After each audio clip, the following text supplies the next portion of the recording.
If we now take a level back up, we'll look at the worldwide view of the adoption of the UN Convention on the Rights of People with Disabilities.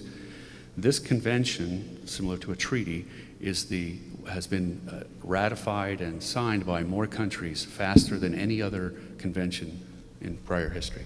نرى أن الاتفاقية الخاصة للأمم المتحدة لحماية حقوق أشخاص ذوي الإعاقة هي كانت الاتفاقية الأسرع في العالم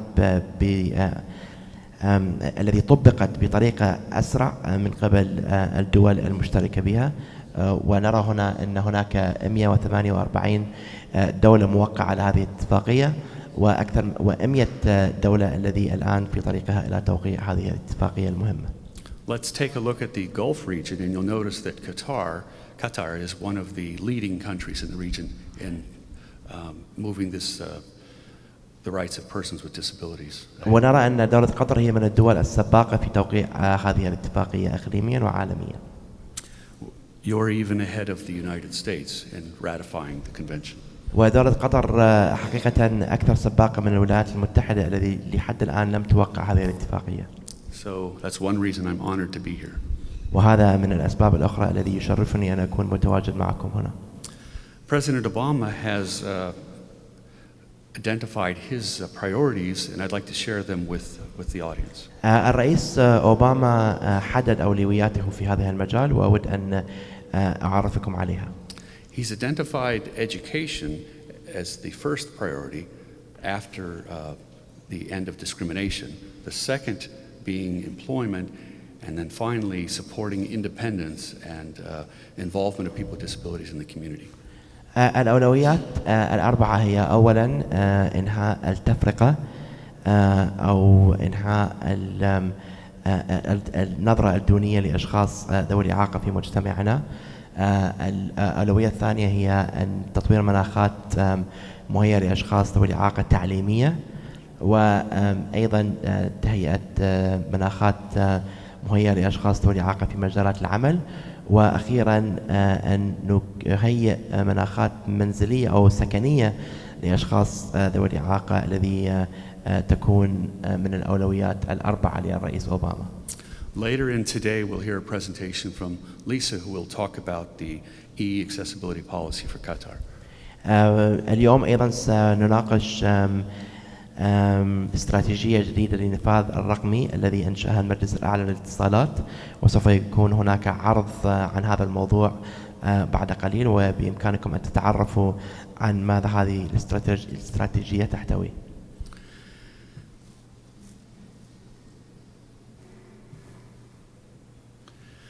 Another way to look at accessibility is that in the physical world, a building has to be architected to allow my friend Ahmed to be able to use his personal wheelchair to enter the building. In the same sense, the world of technology needs to be architected to allow people with disabilities to enter and use it. مثل ما يجب علينا أن نهيئ المباني لكي الشخص الذي يستخدم الكرسي المتحرك يتمكن من الدخول إليها، يجب علينا أن نهيئ المنظوميات الرقمية أو المعلوماتية لأيضا تكون مهيئة لأشخاص ذوي الإعاقة أن يستخدموها. Let me give you another visual explanation. In this slide, the developer is developing the content that then is being used by the person with a disability.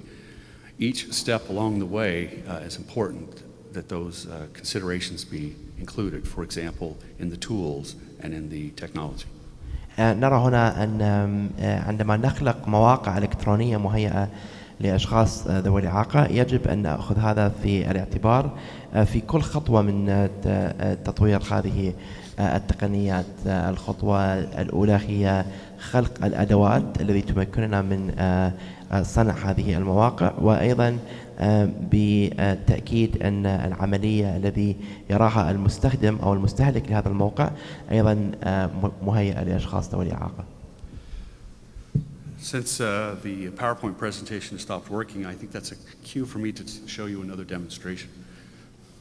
لأن وقف العرض خلفي، أنا أرى أن هذه فرصة جيدة لكي أرجيكم على تقنية جديدة من شركة IBM. I'm going to ask for some help to switch the video to this other device. والآن سوف نحول البث من جهاز إلى جهاز.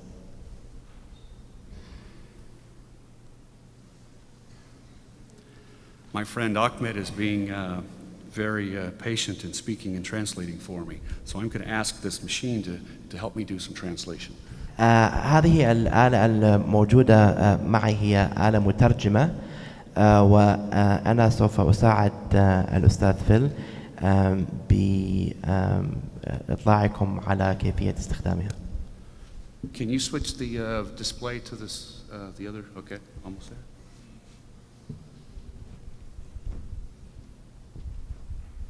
الآن فقط ننتظر تحويل البث من جهاز إلى جهاز.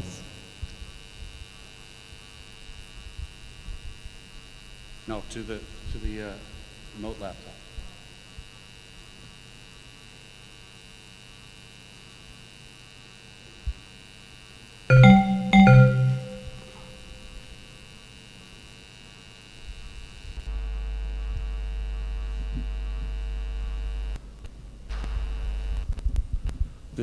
This portable technology will allow me to speak in English and translate my English into Arabic, and then my friend Ahmed will speak in Arabic and will translate his Arabic into English, so we can have a two-way conversation without having the ability of either one of us to know the language of the other. هذه الأداة المحمولة هي آلة مترجمة. سوف يتحدث فيل باللغة الإنجليزية وسوف تترجم كلماته إلى اللغة العربية، وأنا سوف أتحدث باللغة العربية وسوف تترجم كلماتي إلى اللغة الإنجليزية، وتمكننا أن نتحدث مع بعض بدون أي شخص يحتاج أن يفهم لغة الآخر.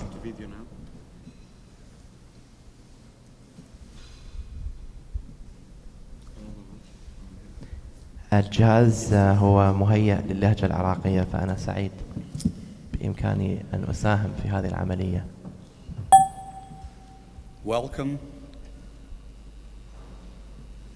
أهلا وسهلا. تكلم رجاء. شلونك فيل؟ شو تسوي؟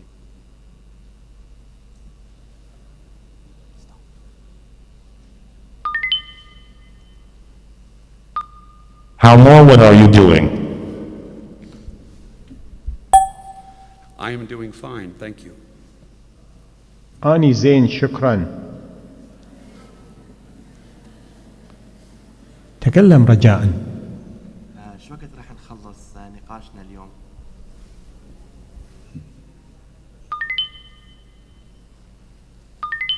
When did they will finish it conversation today? Thank you. How is your family, Ahmed? أشكرك. شلون عائلتك قابل؟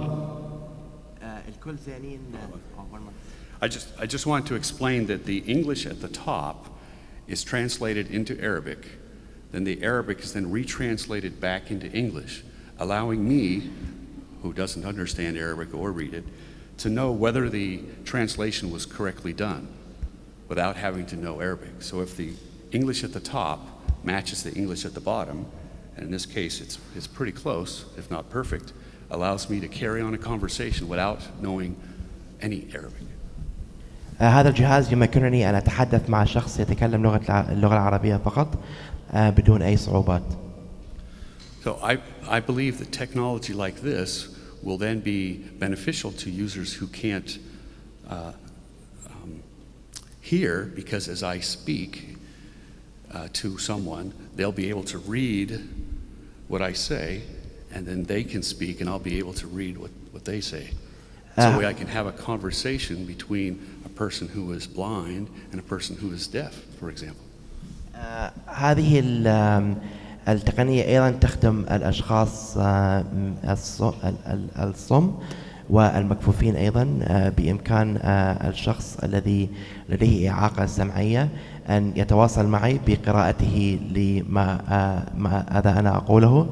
مثل ما رأيتم عندما تحدث فيل ترجم الجهاز كلامه لشيء مقروء، وأيضا بإمكان الشخص المكفوف الذي لا يمكنه أن يقرأ المحتويات لأنها مكتوبة أن يسمع الكلام الذي قاله الأستاذ فيل.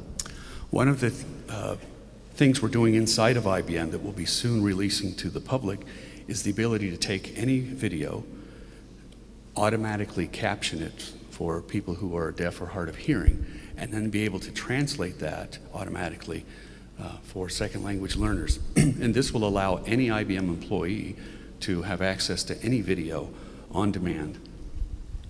بشركة IBM الآن نطور حل أيضا يخدم فئة الصم بأننا خلقنا برنامج الذي يحول المادة المسموعة إلى مادة مقروءة، خصوصا مواد الفيديو أو الأفلام التي تعرض، وهذه يحصل على طريقة أوتوماتيكية مباشرة بدون أي برمجة مسبقة، وبإمكان كل موظفين IBM أن يتطلعوا إلى هذه المواد مجانيا. وأيضا من المهم أن نذكر أن عملية ترجمة النص المسموع إلى مقروء أيضا يمكننا أن نترجمه إلى لغة أخرى. فمثلا نعرض فيلم فيديو باللغة الإنجليزية ولكن تترجم مباشرة إلى نص باللغة العربية. There's many other projects I could demonstrate, but because of time, I want to just make my conclusion. The responsibility for doing accessibility is shared among all of us, both business and users and government. But I believe that information communication technology is and can be and continue to be the great equalizer. هناك كثير من الحلول الذي أود أن أطلعكم عليها اليوم، ولكن للأسف لضيق الوقت أود أن أقول أن المسؤولية لتطوير هذه الحلول هي مسؤولية مشتركة بين القطاع الخاص ومستهلكين هذه التقنيات والحكومة أيضا، وأن عالم المعلومات أو تكنولوجيا المعلومات هي وسيلة جيدة جدا لكسر الحواجز بين أشخاص ذوي الإعاقة والمجتمع حولهم. Thank you very much. شكرا جزيلا.